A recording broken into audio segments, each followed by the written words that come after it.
Alam niyo, real talk, alam niyo yung pagod na kayo.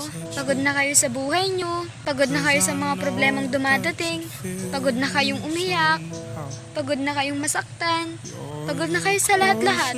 Yung tipong gusto mo na lang magpahinga, gusto mo nang sumuko, gusto mo nang mawala na parang bula, yung gusto mo na lang manahimik, yung mapapasabi na lang sila sa'yo na pwede ka nang magpahinga, marami ka nang pinagdaanan sa buhay. Yung mapapasabi na lang sila ng condolence, mamimiss ka namin, mahal na mahal ka namin.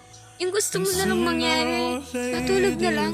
Yung matulog ka na lang habang buhay, para hindi mo na maramdaman yung sakit, para wala nang problemang dumating. Kasi baka sakali pag wala na ako, wala na akong problema, wala na akong mabigat na dadalhin, hindi na ako iiyak, mamamahinga na lang ako, kasi pagod na pagod. Minsan sa buhay ay dumarating sa'yo,